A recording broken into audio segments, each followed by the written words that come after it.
Público abre inquérito para investigar o uso de aeronaves por Janja e filhos de Lula. O Ministério Público Federal abriu um inquérito para apurar o uso de helicópteros e jatinhos por Janja da Silva, esposa do presidente Luiz Inácio Lula da Silva, e pelos filhos do chefe do executivo. A investigação busca esclarecer se houve irregularidade no uso dessas aeronaves, incluindo possíveis gastos indevidos com recursos públicos, e a apuração conta com a atuação da Polícia Federal e do Ministério Público, que pretendem levantar informações detalhadas sobre os voos.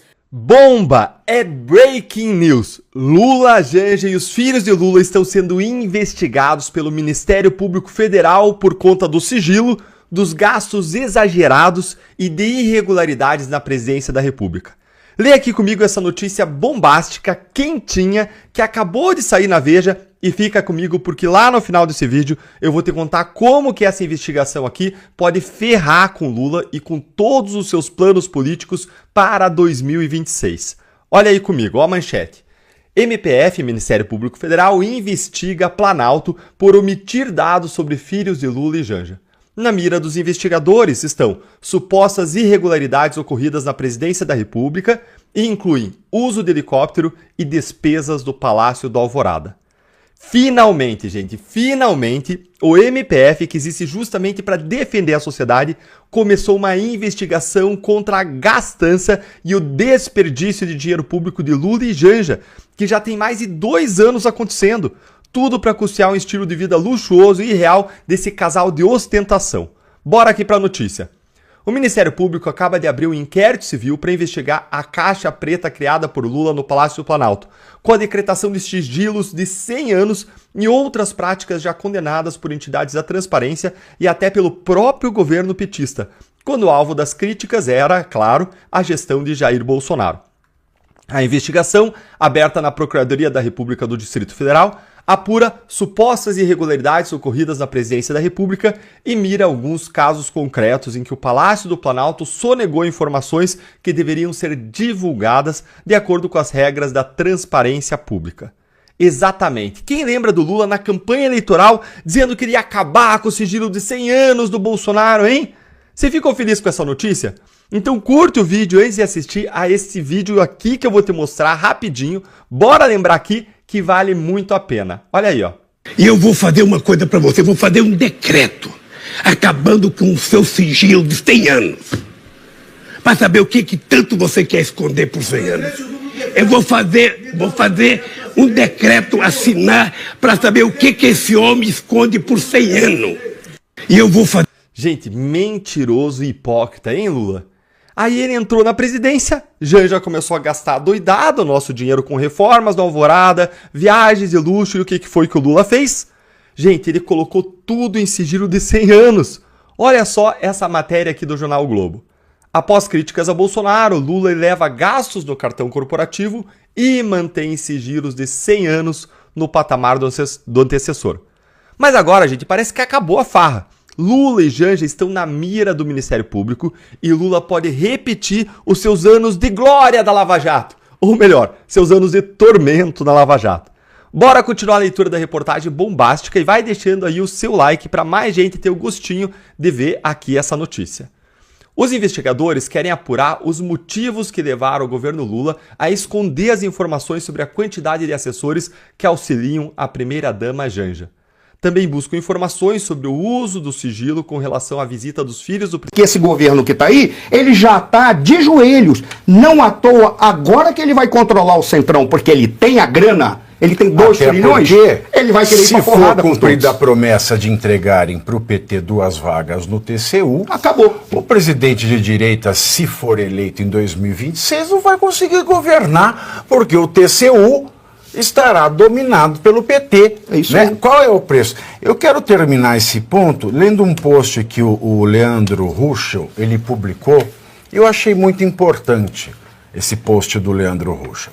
Ele diz o seguinte: agora que a direita verdadeira conquistou posições em comissões e na mesa diretora do Congresso, seria muito bom colocar a faca nos dentes e promover a anulação das condenações motivadas por perseguição política em desacordo com o ordenamento legal.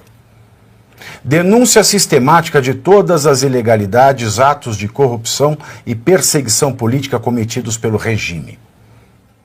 Investigação de cada indício de corrupção do regime e de seus apoiadores, com a abertura de CPIs e denúncia aos órgãos competentes. Processos em massa contra cada ato do regime e seus apoiadores.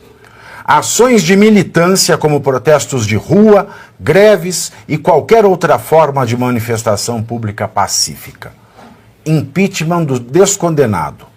Utilização de todos os instrumentos possíveis de obstrução até que a agenda seja cumprida. Denúncia dos abusos do regime em todos os foros internacionais. Certo. Podemos contar com isso? Então faço minhas as palavras do Leandro Ruschel, tomando aí esse detalhe da entrevista do Nicolas Ferreira, né, eu votei de acordo com o meu líder, porque eu jogo no mesmo time que ele, mas eu não fui esclarecido das razões. Como professor universitário, eu tenho que trazer uma coisa. Se a gente pode fazer uma diferença básica entre esquerda e direita, uma diferença básica de Guerra Fria, capitalismo e comunismo, uma diferença básica de valor, a proeminência da liberdade na direita versus a proeminência da coletividade na esquerda, eu tenho que aceitar que, no campo da direita, o contraditório é livre, as ideias divergem, e essa divergência é saudável, porque vence a ideia que melhor se demonstra. Já na esquerda não, onde há a proeminência do coletivo, há a imposição de uma ideia mesmo sem demonstração. Portanto, nós que não somos políticos, eu não sou político, não tenho vontade de ser político, eu sou um professor, sou um jornalista, eu sou um comunicador. Eu gosto de facilitar os acontecimentos dentro das minhas áreas de expertise em uma linguagem que você de casa possa entender e entrar no debate. Então o que eu posso dizer é isso. A direita, ela é a proeminência da liberdade. A liberdade implica em conflito de ideias. Há uma regra na ciência que diz que, dentre as explicações possíveis que você possa apresentar, a mais simples tende a ser tende a ser a verdadeira. A navalha de Ockham. Navalha de Ockham, ok? Para deixar claro. É simples. A mais simples tende a ser a melhor. Se não for a verdadeira ou a mais verdadeira, que é difícil a gente falar, ela tende a ser a melhor. Qual é a grande questão? Vou pegar um dado que o Pitoli trouxe aqui, que ele disse assim, a casa está bagunçada. Por que a casa está bagunçada? Primeiro, pela personalidade do antigo presidente, que era um cara que não estava nem aí, como a Dani uma vez, Daniel falou uma vez, manual para ser presidente do Senado e da Câmara, é você ser aquele que deixa a porcaria do jeito que está e não mexe em nada. Ela não usou esse termo, que está usando sou eu. Por qual razão? Porque aquilo funciona exatamente para aquilo, manter o poder deles e o dinheiro circulando, porque eles são as pessoas mais ricas do mundo, eles têm 2 trilhões de dólares nos bolsos deles, como diria o Maluf, o Brizola, nos bolsos deles, porque é o PIB do Brasil. É isso que eles têm. Então, eles não estão nem aí, como o Arthur falou. Veja, e esse cara que estava lá, a bagunça era benéfica para ele, porque ele tem interesses pessoais, não está nem aí para o Brasil, não está nem aí para o Senado, não está nem aí para o poder, que era o indivíduo que estava. Mas eu sempre tive muito medo do Alcolumbre. Por quê? Porque o Alcolumbre é um cara que certamente vai botar um pouco de ordem na casa, mas ele não vai botar ordem na casa, da minha perspectiva, pelo bem do país. Ele vai botar ordem na casa para o seu bem exclusivo. Diferente do Mineirinho. Como é que o Mineirinho faz política? O Mineirinho vai negociar tudo antes, quando ele fala, já está tudo negociado antes. É assim que o mineiro faz política. Já o pessoal do Norte e Nordeste, eles fazem política da seguinte maneira. São coronéis. Eu mostro que eu sou o macho da redondeza, eu quebro, faço tudo. É assim que eles fazem. Então ele vai botar ordem para dizer quem manda na porcaria. Mas eu não acredito que isso vai ser o bem para o Brasil. Isso, para mim, é o que está mais me angustiando. Quando a gente olha e vê eles trabalhando, o Lula está tendo uma ação inteligente. ele vai jogar a culpa no Centrão, porque o Centrão é ambicioso e quer todo o dinheiro para si. Esse é o problema. O centro, em qualquer país do mundo que faça política, o centro é aquele que trabalha com projetos e faz negociações transparentes. Não é o centro como é aqui no Brasil. O centro é aquele que diz qual é o preço lá no cabaré para ele entregar aquilo que o cara quer, independentemente do qual seja o projeto, talvez por causa dessa porcaria que é o tal dos presidencialismo de coalizão, que é algo que foi feito para não funcionar e para dar poder exatamente com aqueles caras que não valem nada. Por quê? Porque eles não estão preocupados com o Brasil, estão preocupados em manter as benesses do poder. Algo que o professor Oliveiros Ferreira sempre dizia, ação política forte, ação política fraca. O que é ação política forte? Aquele que entra para a política para mudar a história e para produzir uma sociedade equilibrada. O que é ação política fraca? Aquele que entra para a política para assumir e se beneficiar das benesses do poder. Não precisa ser corrupção. Está lá, está nem aí para o que está acontecendo. Eles fazem uma ação política fraca. E por que eu digo isso? Quando eu olho o Alcolumbre, que ele me dá um certo medo, olho para o Mota e, por incrível que pareça, eu não sei, eu não conheço o Mota. Por incrível que pareça, eu não tenho a menor noção do que ele vai fazer. Ele é tão esperto em termos de ser centrão do centrão, que ele disse assim, a questão da anistia eu vou discutir com os colégios dos líderes. Eu já tinha falado aqui, é o que ele ia fazer. Ele disse, olha, quando o Lira falou que vai criar uma comissão especial e depois vai discutir antes do próximo presidente, e o próximo presidente pode discutir, eu disse, eles vão jogar para o colégio dos líderes. Sabe por qual razão? Porque ali no colégio dos líderes, se chegarem a alguma conclusão que é uma porcaria, a culpa não é de ninguém.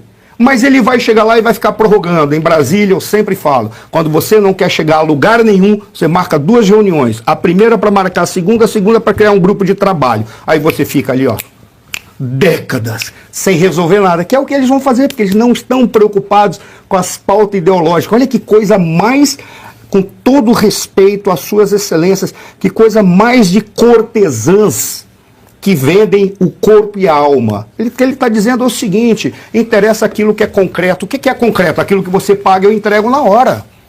Apenas isso, ele não está preocupado com pauta ideológica. Aí é que vem a minha angústia. Por quê? Porque o que está ficando claro, e para mim eu já encerro, a esquerda sempre trabalha estrategicamente. E para trabalhar estrategicamente, eles não respeitam valores, eles não estão nem aí, eles mudam de ideia e vão, porque estrategicamente. Nós só trabalhamos taticamente. Se apoiar esses senhores foi uma ação estratégica ou tática, e a tática é na batalha da agora, a gente só vai ver depois com o resultado que virá em relação à elegibilidade do Bolsonaro. O que eu acredito que isso só poderá acontecer de acordo com o que o Lula vai fazer com o Lira. Porque o Lira está por trás disso daí, eu não acredito que o Lira vai querer perder o tempo dele discutindo com um bilionário do agronegócio. Coisa que ele não entende, ele não tem força. Mas ele poderia discutir tendo os 240 bilhões quase do Ministério da Saúde, que é o que interessa para ele. É ali que a gente vai ver, afinal de contas. Por que a questão estratégica ou tática? Porque se foi uma estratégia para participar da mesa, imaginando que vai significar alguma coisa, sabendo que por esse nosso sistema, o presidente da Câmara, o presidente do Senado, é o cara que realmente decide o que vai fazer, é quase você chegar e dizer assim, estrategicamente eu fiz tudo certo, cheguei na final e perdi nos pênaltis. Perdeu, cara. Não interessa, na política não tem essa de perder ou não perder nos pênaltis. Perdeu, perdeu.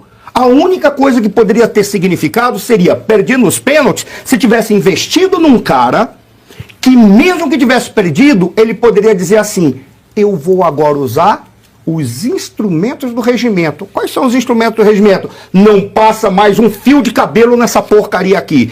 Ou vai discutir as pautas que são interessantes para nós, dentre elas a elegibilidade do Bolsonaro, ou não passa mais nada, porque a gente pode simplesmente bloquear, a gente pode colocar... Vamos fazer aquilo que a esquerda faz. Um cara espirrou, manda para o Supremo. Exatamente. Manda para o Supremo. Você está espirrando. Por que o espirro da esquerda é mais bonito que o espirro da direita? Seria trazer uma confusão, mas seria trazer uma confusão que poderia sim significar um embate em busca de um projeto melhor de país. E eu encerro agora dizendo o seguinte, e olha quem está falando aqui, e eu não estou questionando o problema de ter votado ou não no Mota, ter votado ou não no Van Hatten. Por qual razão? Porque eu votei 4 vezes no Bolsonaro, e é importante dizer isso. Em 2018, primeiro e segundo turno. 2022, primeiro e segundo turno. E vou votar no Bolsonaro em 2026 2 vezes, ou em quem ele falar. Porque eu acho que a direita tem que se unir. Mas tem que ficar muito claro. Ou nós vamos fazer um procedimento estratégico ou tático. E aí, talvez possa ser uma ilusão de que fez uma estratégia. Porque vai perdendo os pênaltis sem ter a força de trabalhar com o regimento e dizer, é o que vocês querem? Então nós vamos pra porrada.